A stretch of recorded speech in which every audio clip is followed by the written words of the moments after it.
The communication room of the Human Defense Station Valkyrie was quiet that night. Lieutenant Commander Jake Morrison sat at his station, watching the screens like he did every shift. Space was mostly silent, with only the usual background noise from distant stars and ships passing by. Jake had been doing this job for 3 years now, and most nights were the same.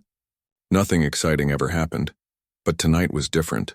A signal came through on one of the old emergency channels. It was weak and broken, but it was definitely there. Jake sat up straight and turned up the volume. The computer tried to translate the alien words, but the signal was too damaged. Only pieces came through clearly enough to understand.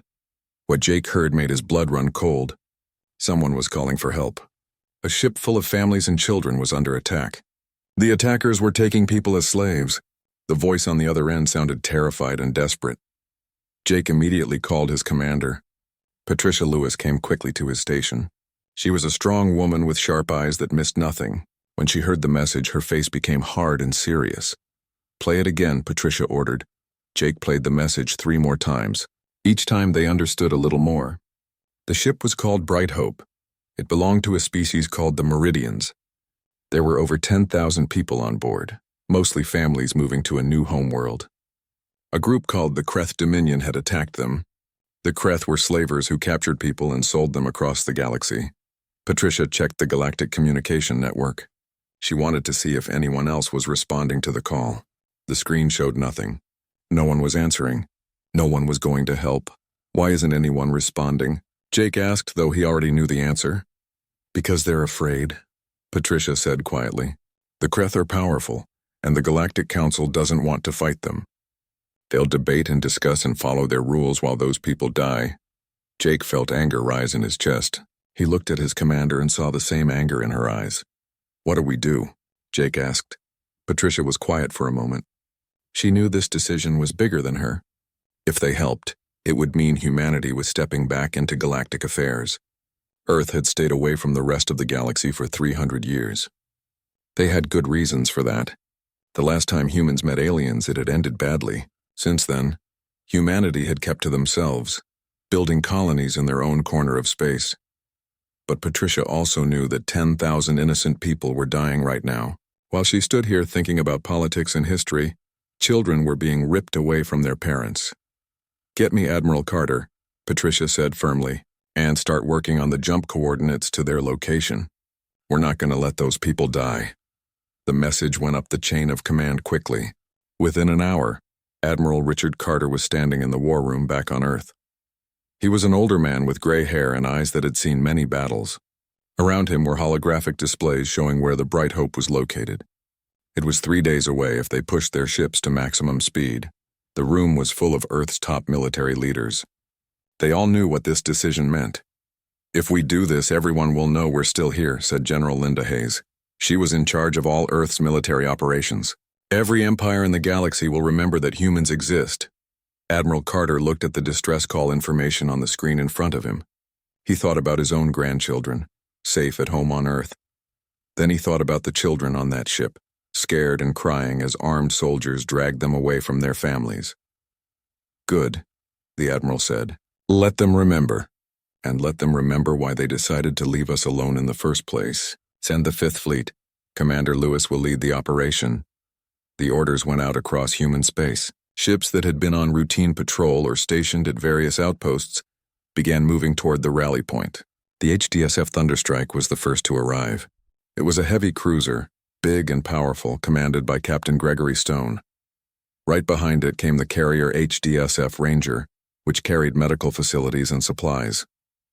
A dozen smaller ships followed, destroyers, frigates, and support vessels. It wasn't a huge fleet. The galactic empires had armadas with thousands of ships, but every ship in this fleet was built by humans, designed to operate in the harsh conditions of space. And every ship was crewed by people who had evolved on Earth, a world that had tried to kill humanity every single day for millions of years. Patricia stood on the bridge of the Thunderstrike and addressed her crew over the ship's communication system. "We're heading into a fight," she told them. "The enemy has never faced humans in battle before. They think they can hurt innocent people because no one will stop them. Today we're going to show them they're wrong. Today we're going to show them what happens when they attack defenseless families. Today, they're going to learn what it means to fight someone from Earth. The crew cheered. Every person on that ship knew someone back home. They all had families, friends, and loved ones. The idea of those people being taken as slaves made them angry in a way that was hard to describe. The fleet engaged their jump drives. Space itself seemed to tear open as reality bent and twisted. Then the ships were gone, racing through the void toward a ship full of terrified refugees 3 days away. On the Bright Hope, things were getting worse. Captain Zena had locked herself and her remaining crew on the bridge. The Kreth soldiers were everywhere else on the ship, gathering up her people and dragging them to holding areas. She could hear the screams and cries through the ship's internal speakers. "Any response to our distress call?" Zena asked her communications officer. She already knew the answer, but she had to ask anyway. "Nothing," he replied sadly. "We're alone." Zena closed her eyes. She had sent out 17 distress calls over the past week as the Kreth chased them. Not a single one had been answered. The Galactic Council had sent back automated responses about jurisdiction and proper procedures. By the time their procedures were finished, everyone on her ship would be gone, sold to the highest bidder in some slave market. Then something changed. The ship's damaged sensors picked up new signals. Multiple ships were dropping out of jump space nearby. Zena's heart jumped. Were these Kreth reinforcements coming to finish the job? The sensor officer looked at his screen with confusion on his face. "Captain, these aren't Kreth ships. The computer doesn't recognize the design at all. They're broadcasting a message." The message came through in perfect Meridian language. The voice was female, strong, and confident. "This is Commander Patricia Lewis of the Human Defense Fleet. We received your distress call. Hold on. We're coming to get you." Zena felt tears running down her face. Someone had answered. Someone was coming to help. She didn't know what humans were, but they were here, and they were willing to fight for her people. Outside the Bright Hope, the Kreth warships detected the human fleet. Their commander, Warlord Thex, looked at his screens with amusement. A small fleet with old-looking ships. Probably some primitive species trying to play hero. It happened sometimes. They were easy to scare away. "Send them a warning shot," Thex ordered his weapons officer. "Let's see how brave they are when they realize who they're dealing with." The Kreth ships fired plasma bolts toward the human fleet. The shots were aimed to miss on purpose. It was a standard way to intimidate other species without actually starting a real fight. Usually the other ships would turn around and leave, but the human ships didn't move. They just sat there in space, waiting. Thex frowned. These aliens were either very brave or very stupid. Either way, they were about to learn a painful lesson about interfering with the Kreth Dominion. He had no idea that he was the one about to learn a lesson. A lesson about what happened when you threatened people that humans cared about. A lesson about why Earth was classified as one of the most dangerous planets in the galaxy. A lesson about what it meant to fight someone who had evolved on a death world. The Kreth fleet had 12 warships. Each one was designed to scare other species into submission. They had weapons meant to disable ships, not destroy them. After all, slaves were valuable. Dead bodies were not. Warlord Thax had used these ships to capture hundreds of vessels over the years. No one had ever really fought back. Thax watched as the human ships held their position. He expected them to run after the warning shot. When they didn't move, he felt annoyed. "Send another warning shot," Thax ordered. "Make it closer this time. Show them we mean business." More plasma bolts streaked across space toward the human fleet. Again, they were aimed to miss, but only barely. The bright green energy passed close enough to the human ships that their shields lit up briefly. On the bridge of the Thunderstrike, Commander Patricia Lewis watched the plasma fire with calm eyes. Jake Morrison stood at the tactical station, his hands moving across the controls as he analyzed the Kreth ships. "Their shields are basic plasma barriers," Jake reported. "Strong against energy weapons, but not good against physical impacts. Their weapons are plasma cannons designed to disable systems without destroying the whole ship. They're not expecting a real fight." Patricia nodded slowly. She had reviewed everything humanity knew about the Kreth. They were bullies who picked on weak targets. They had never faced an enemy that could actually hurt them. "All ships," Patricia said into the communication system, "move to attack formation. Target their weapon systems first. We want to stop them from hurting anyone, but we don't need to kill them all. Disable and capture. Fire when ready." The human fleet suddenly came alive. Ships that had been sitting still began moving with perfect coordination. They spread out into a pattern that the Kreth had never seen before. It was efficient, deadly, and beautiful in its simplicity. The Thunderstrike's railguns began charging. These weapons were different from anything the Kreth used. Instead of energy beams or plasma, railguns fired solid metal slugs using magnetic acceleration. The tungsten rounds could move at a significant fraction of light speed. And unlike energy weapons, there was no barrier in the galaxy that could stop them completely. Firing, Jake announced. The railgun round left the ship so fast it was almost invisible. 1 second it was in the gun, the next second it was slamming into a Kreth cruiser. The impact was devastating. The slug punched straight through the Kreth shields like they weren't even there. It went through the hull, through internal compartments, and out the other side. The kinetic energy created a shockwave that traveled through the entire ship. Systems overloaded, power failed, and fires broke out across multiple decks. Thex stared at his screens in shock. Just one shot had crippled the savage Talon completely. What was that? Thex shouted at his tactical officer. Report. Unknown weapon type, sir. Some kind of kinetic projectile. It moved too fast for our shields to stop. The savage Talon has lost main power, weapons, and life support. They're reporting over 100 casualties. Before Thex could process this information, the rest of the human fleet opened fire. Railgun rounds, missiles, and laser beams filled the space between the two fleets. The Kreth had never experienced anything like this. Every weapon system the humans used was different, and none of them could be stopped by conventional defenses. Captain Amy Rodriguez commanded the destroyer HDSF Lightning. Her ship was smaller and faster than the Thunderstrike. She brought her ship diving under the Kreth formation, moving in a way that confused their targeting systems. Lock missiles on targets 3, 5, and 7, Amy ordered. Focus on their engines. I want them dead in the water. Missiles locked, her weapons officer confirmed. Fire. A dozen missiles launched from the Lightning's tubes. The Kreth tried to shoot them down, but human missiles were smart. They had been designed to operate in Earth's atmosphere, where there was wind, weather, and obstacles. In the clean vacuum of space, they were nearly impossible to stop.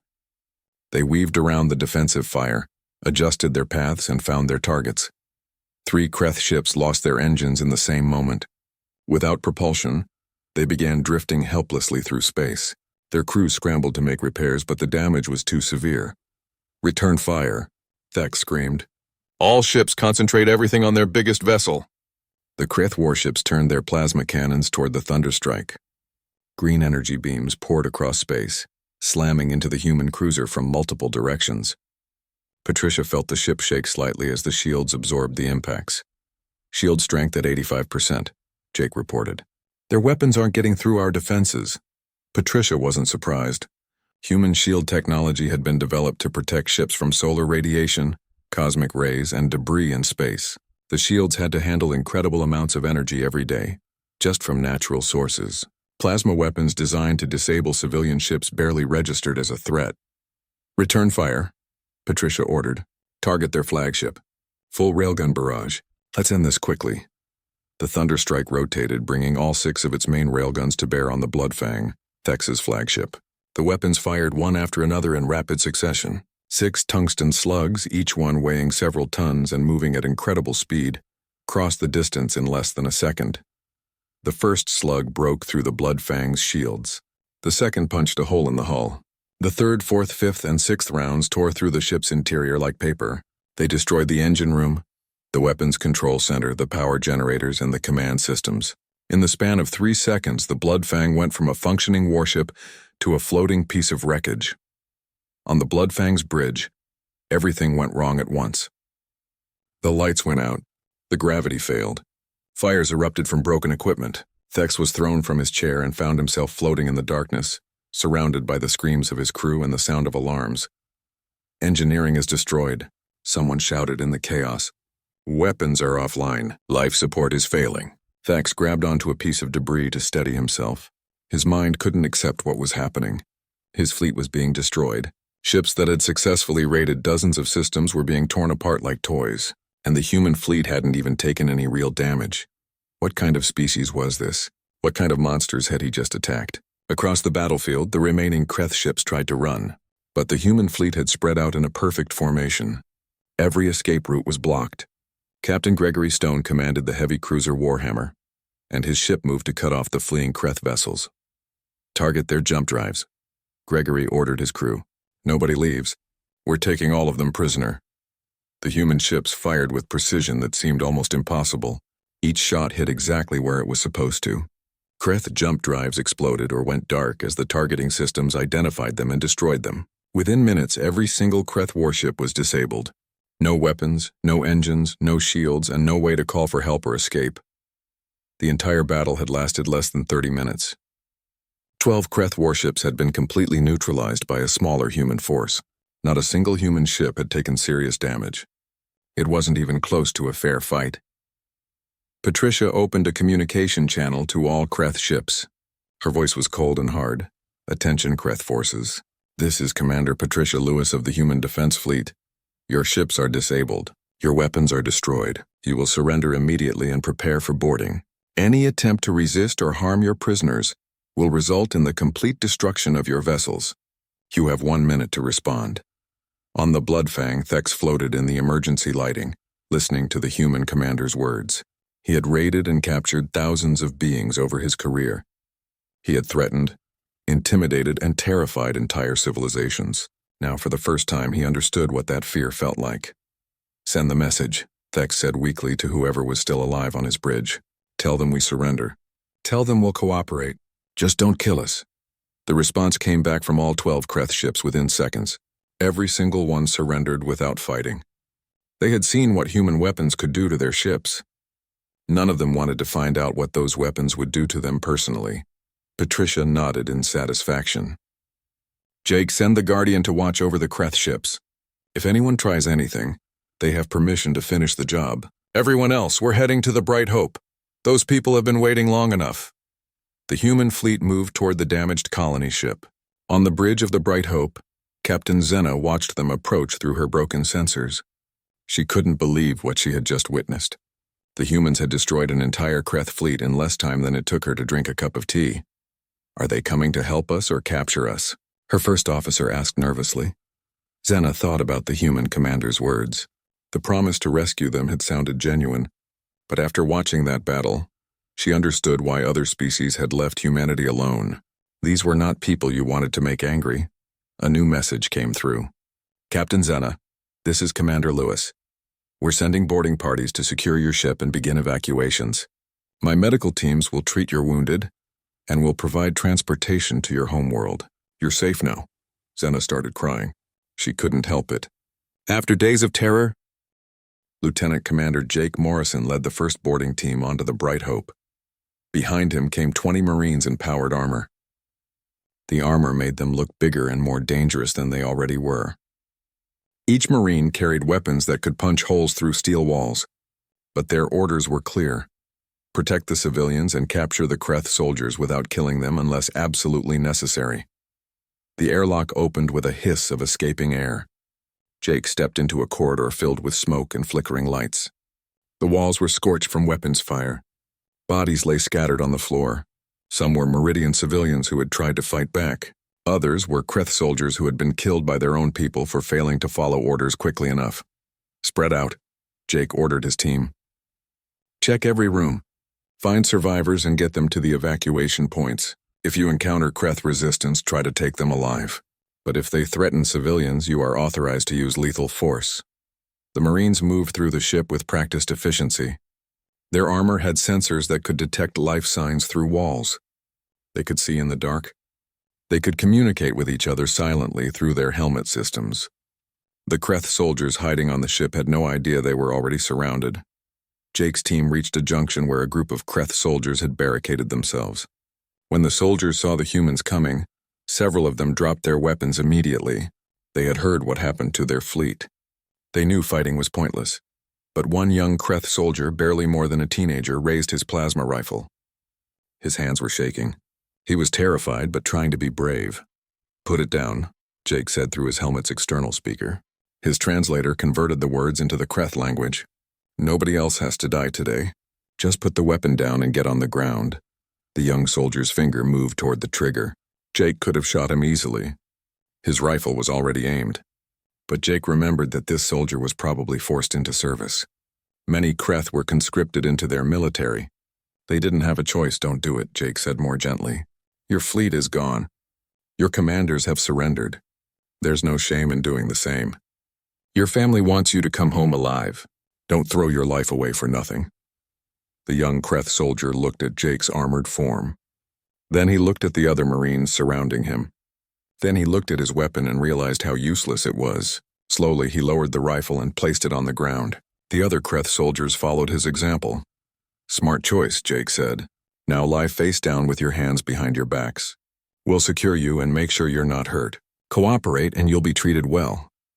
As the Marines zip-tied the Kreth soldiers, Jake moved deeper into the ship. His sensors were picking up a large group of life signs in one of the cargo holds. He approached carefully, not sure what he would find. The cargo hold door was damaged and hanging open. Inside, Jake found over 200 Meridian civilians huddled together.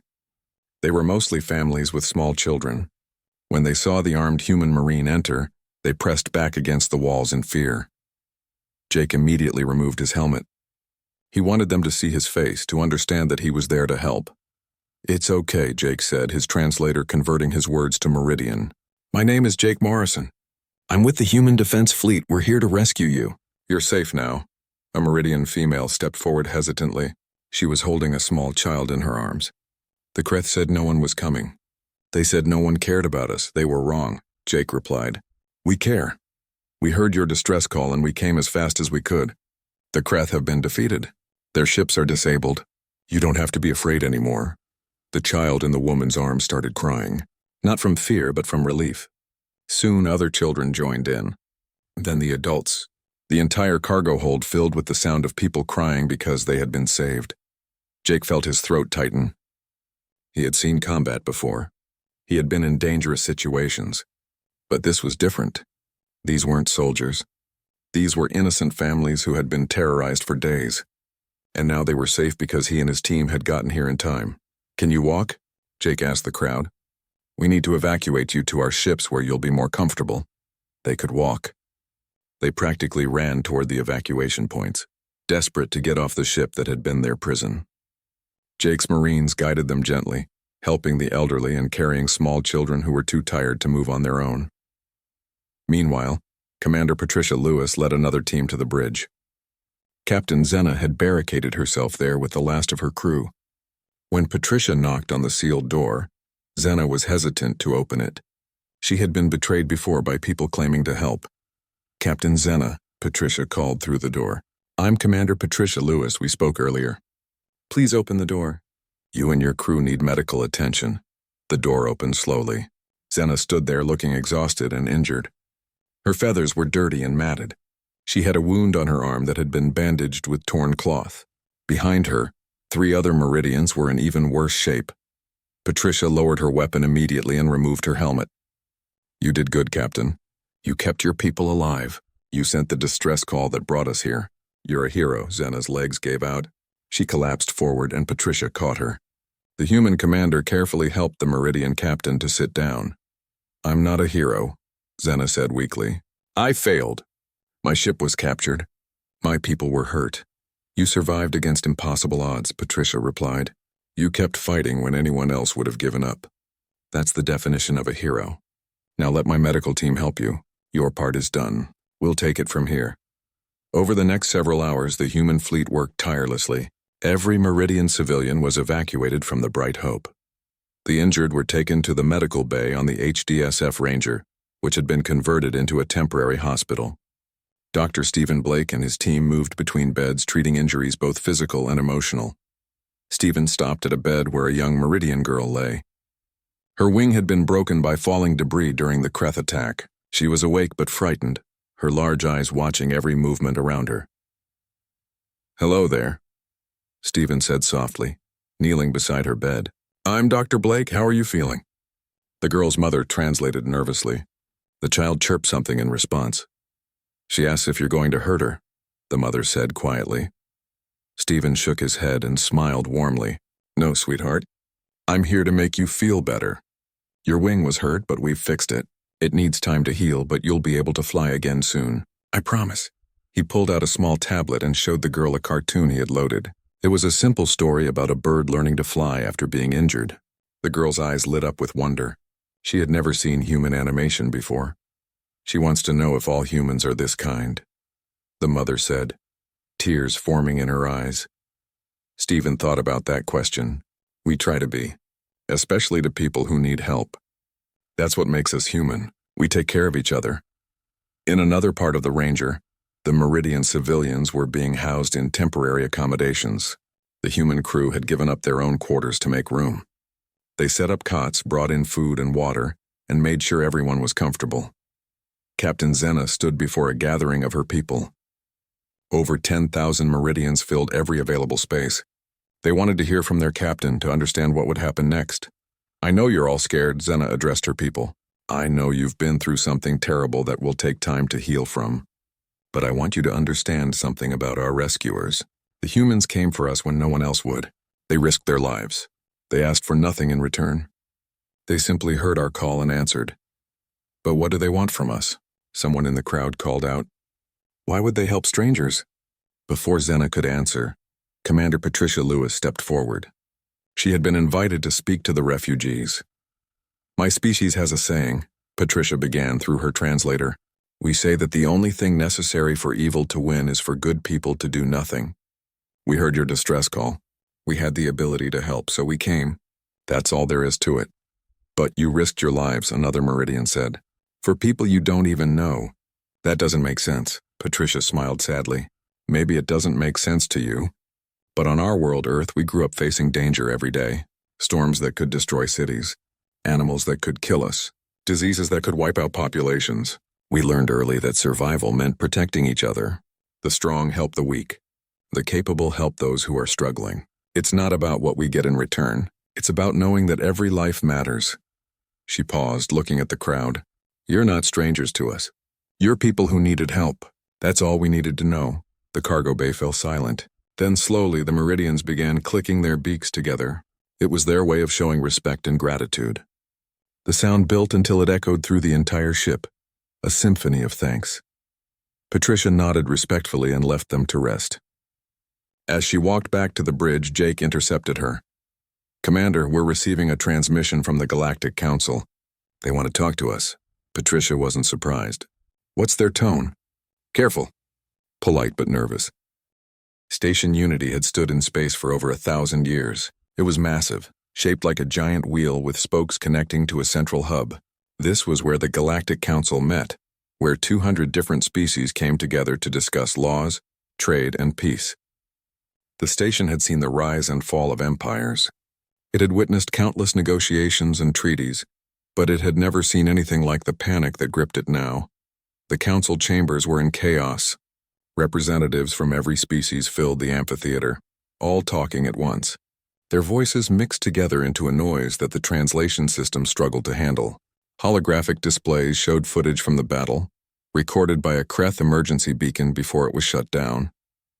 Ambassador Telrian of the Zephyrite Confederacy stood at his podium. His scales had turned pale, which meant he was anxious. The Zephyrites had been the first to meet humanity 300 years ago. That meeting had not gone well. Now, watching the battle footage, Telrian remembered exactly why his people had decided to leave humans alone. The humans have returned, Telrian announced, his voice carrying through the chamber. After 3 centuries of isolation, they have engaged in military action.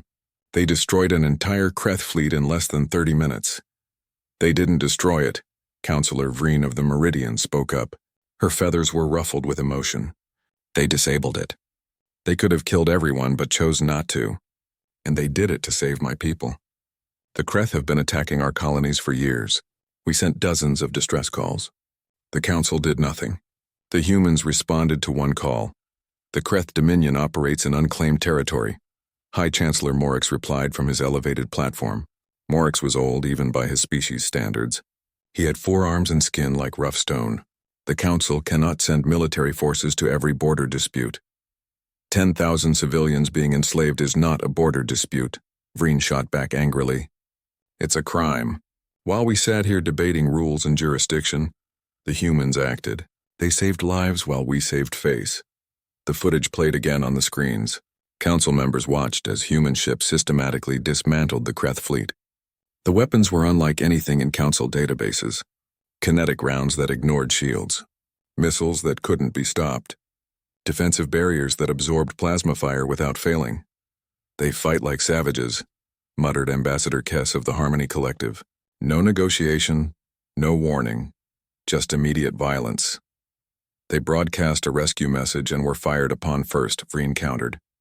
"The footage clearly shows the Kreth fired warning shots. The humans defended themselves and the people they came to save."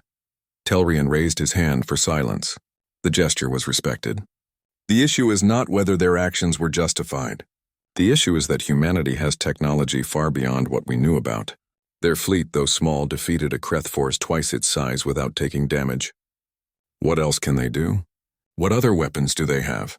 How many ships? How many soldiers? Then we invite them to join the council," suggested Ambassador Nira of the Peaceful Dominion. "We negotiate, establish relations, and bring them under proper oversight and rules." A bitter laugh came from one corner of the chamber.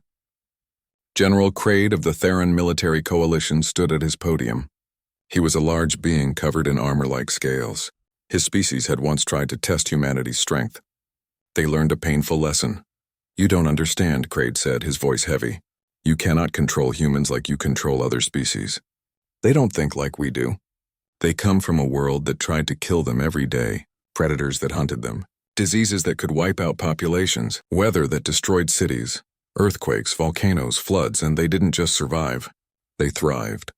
They conquered their entire planet while fighting each other at the same time." "Surely you're exaggerating," Nira replied. "Am I?" Kraid activated his display, showing old footage from the first contact incident. 300 years ago, a Zephrite diplomatic fleet found a human research vessel. The fleet commander decided to show the Confederacy's power by boarding the human ship without permission. "Standard procedure for meeting new species, correct?" Telrian's scales darkened with the memory. The humans had no shields, no visible weapons, and only 30 crew members. The boarding party had 200 trained soldiers. Kraid paused for effect. Not one soldier made it back. The humans repelled the attack using tools from their ship, mining equipment, cargo loaders, kitchen knives. Then they disabled 3 Zephrite cruisers using explosive charges meant for breaking apart asteroids. When reinforcements arrived, the humans sent a message. "Next time, try asking nicely." The chamber fell completely silent. "They are not warriors by nature," Kraid continued. "They are survivors. Every single human is born on a world that makes our harshest colonies look like paradise. When you threaten them, they don't surrender. They don't run. They adapt. They improvise. They overcome. It's not in their culture. It's in their DNA. High Chancellor Morix considered this carefully. Then what do you suggest, General? We do what we should have done 300 years ago. We leave them alone and pray they decide to leave us alone in return. Because if humanity decides the galaxy needs their protection, there is not a fleet in Council space that could stop them." Far from the Council chambers, in deep space, the human fleet was approaching Station Unity. Admiral Richard Carter stood on the bridge of the HDSF Resolute, his flagship for this mission. The Resolute was designed for long-range operations and carried diplomats alongside its military crew. But it was still clearly a warship. "Station Control is requesting we dock at Ring 7, reported Lieutenant Nina Foster.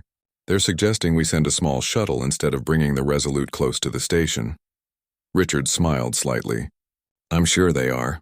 Tell them we'll follow standard procedures, but the Resolute will maintain position at the designated coordinates. We're not hiding in the outer system like we're ashamed."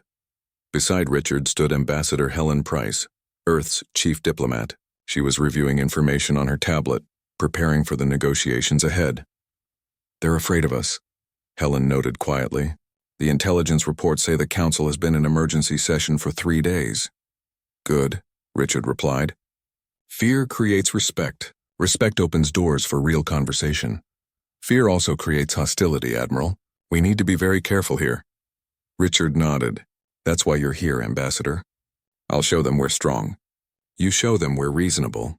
Together, maybe they'll understand that we're just people who happen to be very good at surviving."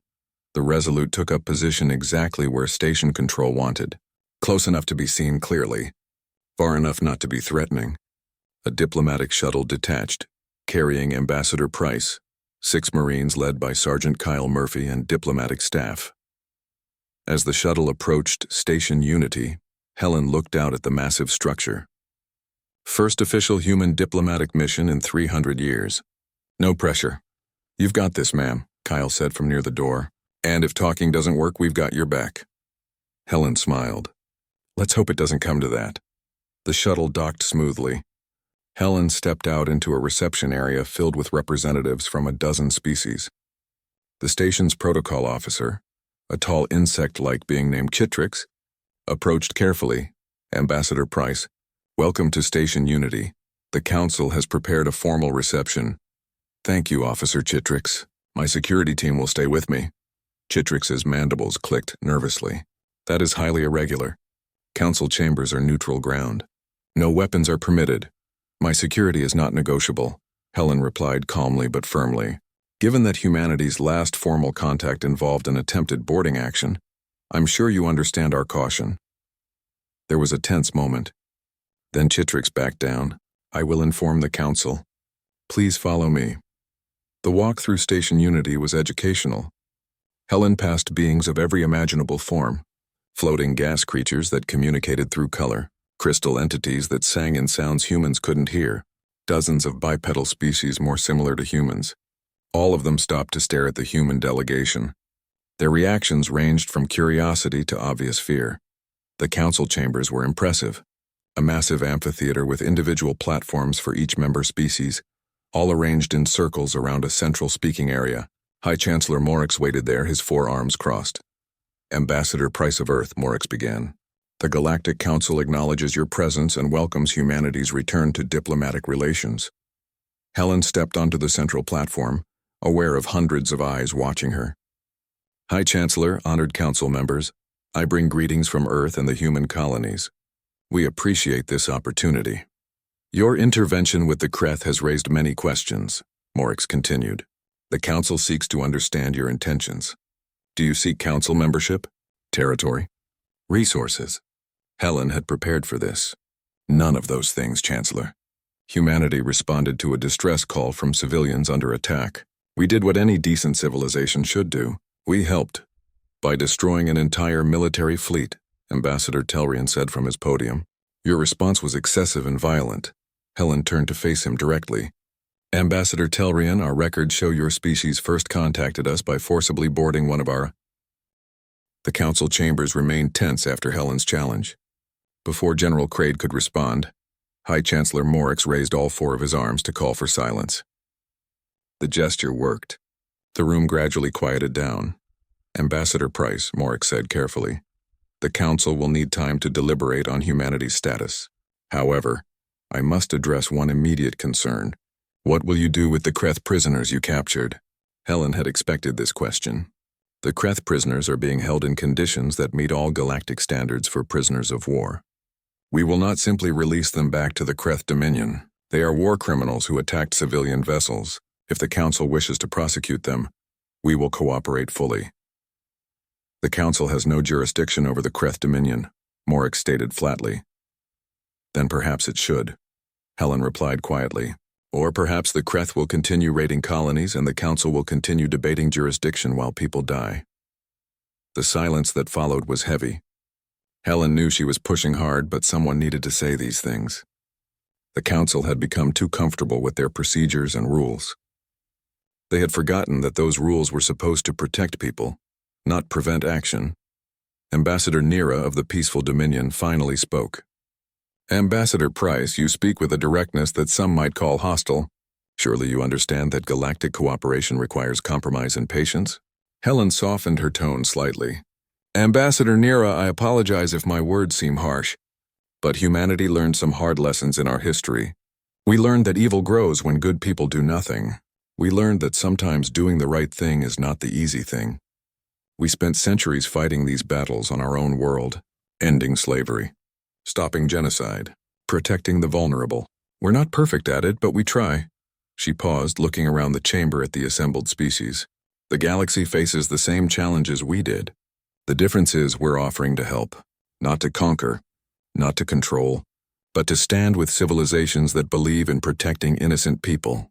If the Council wants humanity's cooperation, we're willing to discuss it, but we won't compromise on our values. We won't ignore distress calls because of jurisdiction. We won't let delays cost lives. And we won't apologize for that. High Chancellor Morix studied Helen for a long moment. The council will recess for deliberations. Ambassador Price, you and your delegation will be provided accommodations on the station. We will meet again in 2 standard cycles. As the chamber emptied, Councillor Vreen approached Helen quietly. Ambassador, I wanted to thank you personally. Your action saved my people. Helen smiled warmly. Captain Zenna and her crew deserved better than what happened. I'm just glad we could help. The council is divided, Vreen said in a low voice. Some see humanity as potential allies. Others see you as a threat. Be careful in the coming discussions. Thank you for the warning, Counselor. Over the next several days, Helen met privately with various council members. Each meeting was different. Some species were genuinely interested in cooperation. Others were clearly testing her, trying to find weaknesses or hidden agendas. Helen remained consistent in every meeting. Humanity wanted peace, cooperation, and the freedom to protect innocent lives when called upon. On the 5th day, Helen received an unexpected visitor. Ambassador Telrian requested a private meeting in her quarters. When he arrived, his scales showed colors that meant uncertainty and regret. Ambassador Telrian, Helen greeted him. Please come in. The Zephyrite entered cautiously. I wish to speak with you privately. Of course. Helen gestured to the seating area. What's on your mind? Telrian settled onto a platform designed for his body type. 300 years ago, my ancestor commanded the fleet that made first contact with your people. The decision to board your vessel without permission was his. It brought great shame to our family and our species. Helen listened quietly, saying nothing yet. I have reviewed the records many times.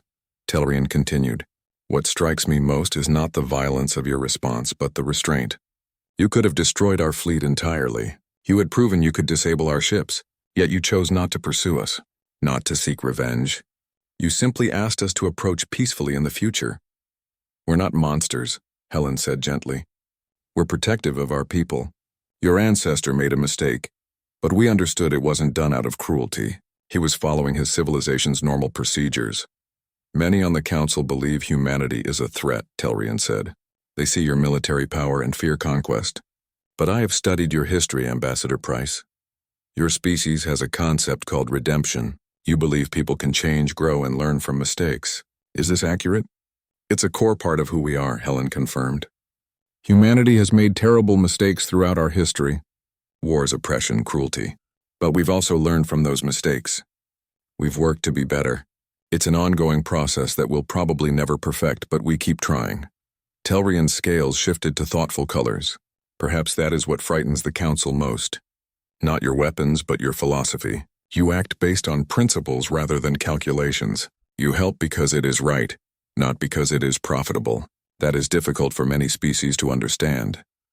Then maybe it's time they learned a different way of thinking, Helen suggested. Or perhaps, Telrian replied, humanity can teach them.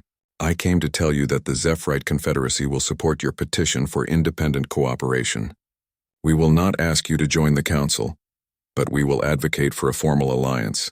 It is perhaps 300 years overdue. Helen stood and offered her hand. After a moment's hesitation, Telrian reached out with one of his limbs and grasped it. Thank you, Ambassador, Helen said sincerely.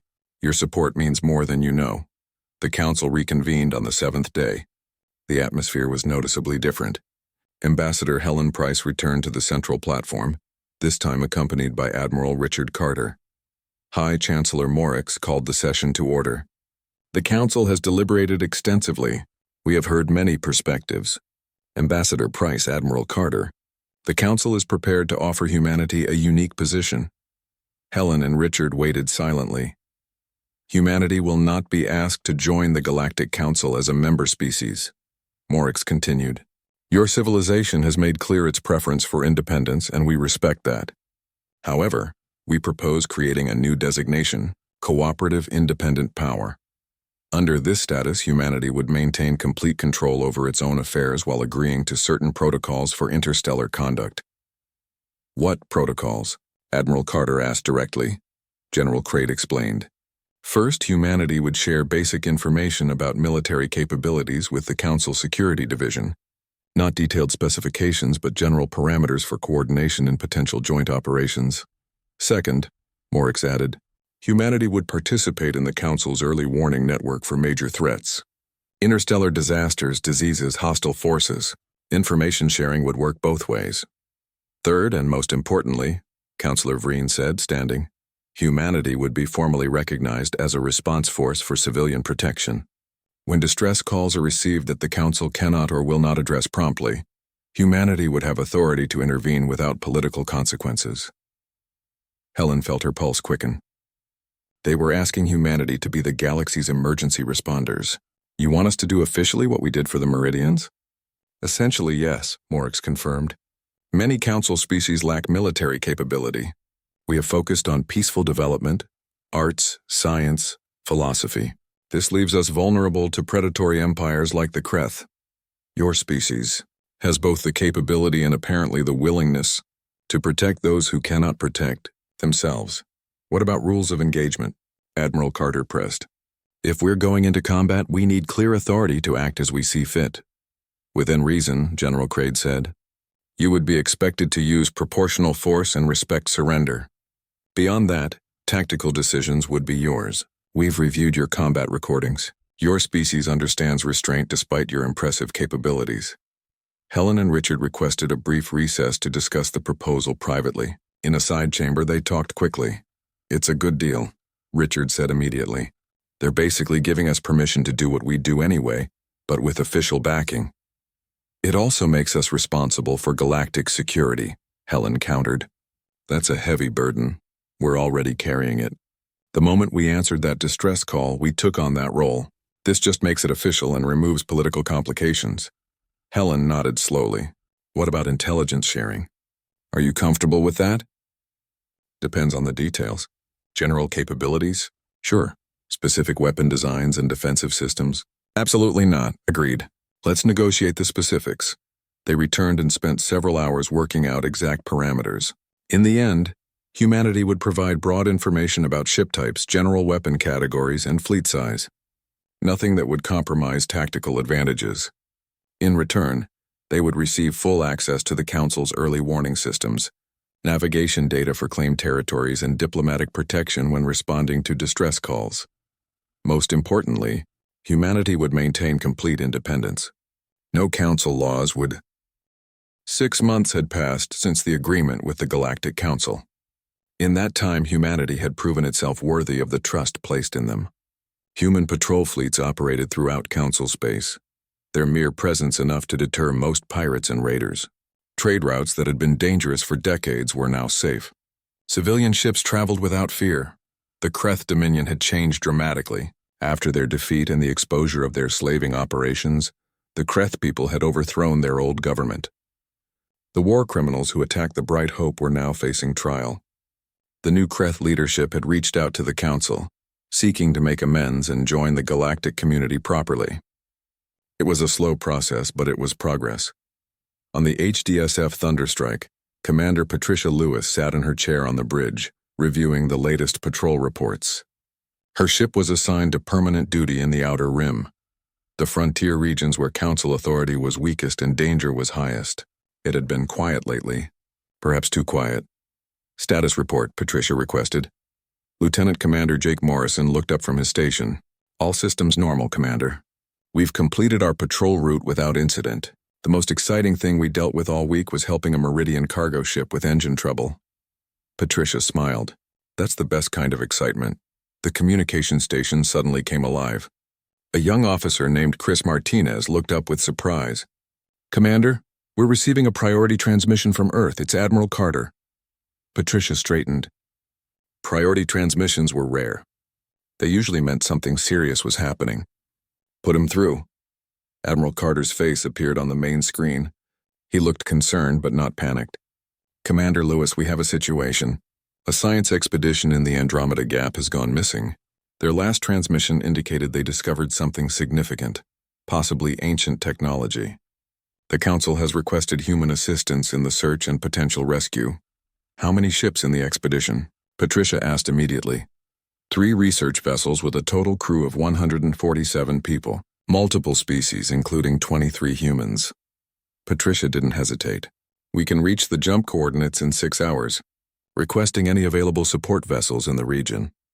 The HDSF Guardian and the Destroyer Lightning are being redirected to meet you. Commander, be careful. The Andromeda Gap is uncharted territory. We don't know what they found or what happened to them. Understood, sir. We'll bring them home. The transmission ended. Patricia turned to her crew. All hands prepare for emergency jump operations. We have people out there who need us. Let's show them why we're here. The crew moved with practiced efficiency. Within minutes, the Thunderstrike's engines were charging for the jump. Jake pulled up all available information about the Andromeda Gap on his screens. The gap is a region of space between two spiral arms of the galaxy, Jake explained. Very few stars, almost no explored systems. The science expedition was investigating unusual energy readings. Their last transmission was 3 days ago. What did they find? Patricia asked. Unknown.